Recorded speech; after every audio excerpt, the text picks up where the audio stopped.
We are going to work on the example together, and the example is we want to do the hypothesis test on the mean of a normal distribution when we know the variance.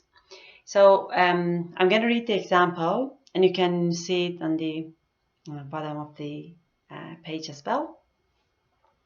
So air crew escape systems are powered by a solid propellant. The burning rate of this propellant is an important product characteristic. Specifications require that the mean burning rate must be 50 centimeters per second.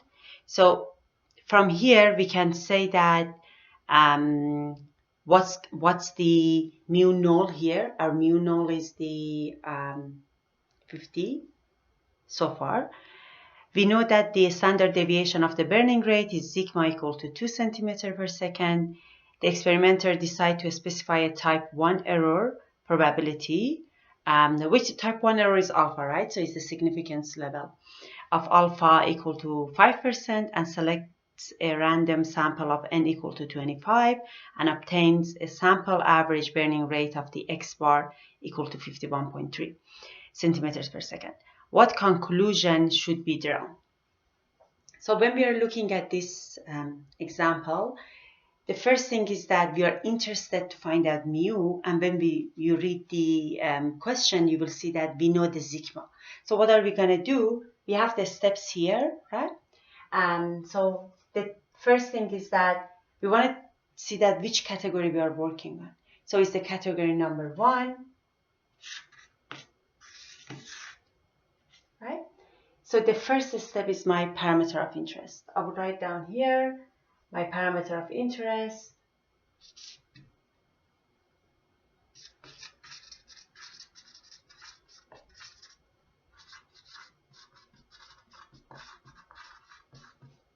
Is mu. And then, so it says that state the null hypothesis. So for the second one, the null hypothesis. So in the question, when you look at it, it says that specifications require that the mean burning rate must be 50 centimeters per second.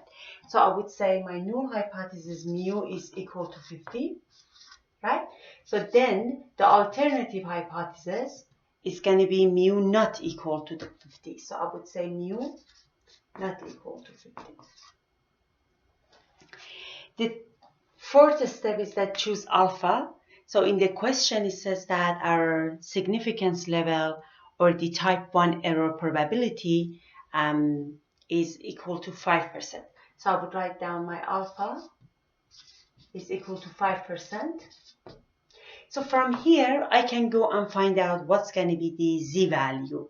For if it was one-sided, it would be z for the alpha. If it's two-sided, which is two-sided here, you would need to find out z of the half of the alpha. We're going to do that on step 7, these calculations. So alpha is 0.05. Number 5, appropriate test statistics.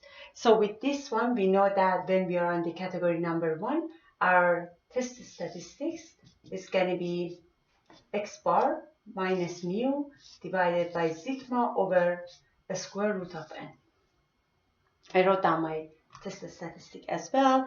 Number 6 is state the rejection region. So for this rejection, when it says that find out your rejection region, we are going to compare our z null to the z of the alpha. If it was one-sided, z of the alpha. If it was two-sided, it's going to be z half of the alpha. So what are we going to do here is that we would say that we need to find out what's going to be the value of the z of the half of the alpha. So from here, I would need to go to the table and find out it's two-sided, so it's going to be half of the alpha, z at half of the alpha, or z at 0.025. So I would go to the table, like z table, and then I'm going to read what's going to be for if my alpha is 0.025, 3, so it's going to be 1.96. I would say here is equal to 1.96. For number 6, which is the rejection criteria. So in the previous video, we said that here, if we say that's a normally distributed curve, so I would say, look at here, this is 0, right? So here is 1.96. This is the z, right? This line. And this is the minus 1.96. My rejection region is going to be this area and this area, meaning if this z null, it's here or here, then I'm in the rejection criteria. I can say if for the rejection region,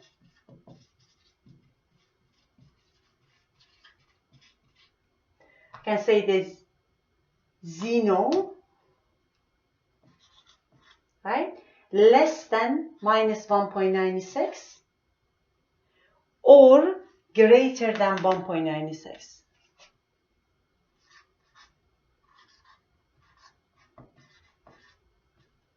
Then we would say we are in the rejection region. Like in the conclusion, we would say reject the null hypothesis. The next step is the computation. So for the computation, we need to find out our z null, right? So we would say for z null, it's equal to x bar. So when we are looking at the question, our x bar is 51.3 minus our mu 50 divided by, we said sigma over a square root of, and again from the question, from the problem, we know that our sigma is 2 and our n is 25, right? It's written in the question. So we have been given. So 25, so we do this calculation, 51.3 divided by 2 over 5. So we're going to find out the number of 3.25. So it's going to be 3.25. So my z null is 3.25. When I look at here, this is 1.96, right? So 3.25, it should be definitely at this region. So what I'm going to say on number 8, when it say that compare your z null and z of the half of the alpha, I will see that my z null, which is equal to 3.25, is greater than z of the half of the alpha, which is 1.96. Because of that, I would conclude, we can say that, so it's here. So here is my, let's say 3.25, which is the z null.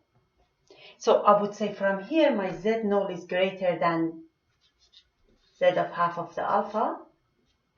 I am, even when you look at here, we are in the rejection criteria, right? Because our mu is going to be here in this area, which is the H null. So here is going to be the rejection criteria, the rejection region. So I would say that I'm going to reject